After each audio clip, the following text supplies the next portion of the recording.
चलो तो आज देखते हैं इसको। गवर्नमेंट ऑफ इंडिया एक्ट 1935 को एक इम्पॉर्टेंट टॉपिक है, ठीक है।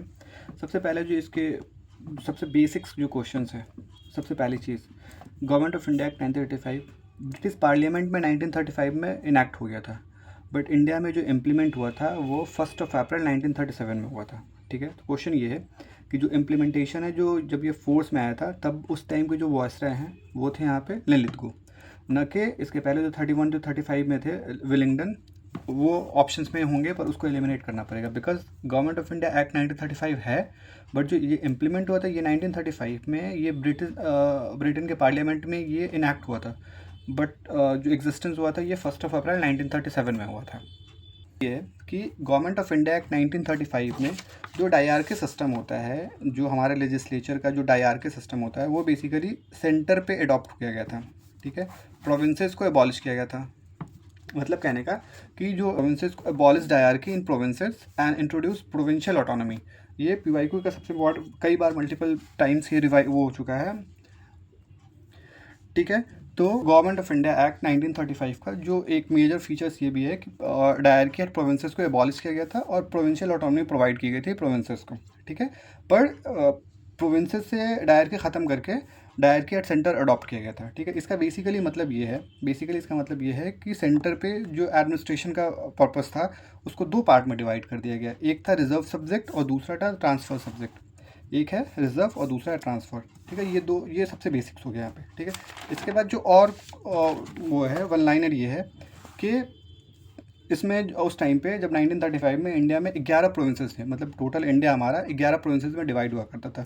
तो उस 11 प्रोविंसेस में बाई कैमरलिज्म जो है वो 6 प्रोविंसेस में लगाया गया था, ठीक है। ये एक वन लाइनर है। उसके बाद यहाँ पे ऑल इंडिया फेडरेशन सेंटर पे हुआ था, मतलब रिजर्व बैंक ऑफ इंडिया का इस्टेब्लिशमेंट हुआ था, ठीक है।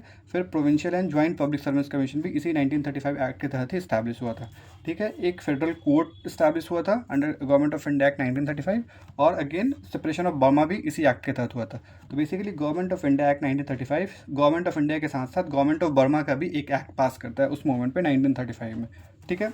हमें पता है कि 1909 में मॉडले मॉन्टे रिफॉर्म में पहली बार किसी स्पेशल कैटेगरी को सेपरेट इलेक्टोरेट दिया गया था 1909 में, जिसमें मुस्लिम्स को सेपरेट इलेक्टोरेट दिया गया था। दैट मीन्स कि उस प्रोविंसेस में जो भी प्रोविंशियल इलेक्शंस होंगे उस केस में जो उनका कैंडिडेट होगा वो भी मुस्लिम्स होगा और जो वोटिंग राइट्स होगी वो भी मुस्लिम्स के ही पास होगी, ठीक है। उसी सेपरेट इलेक्टोरेट को 1935 में फर्दर एक्सटेंड कर दिया गया था, जिसमें डिप्रेस क्लासेस भी थे, मीन्स SC ST के लोग भी थे, और वुमेन और लेबर के लिए भी वो उनको सेपरेट इलेक्टोरेट दिया गया था।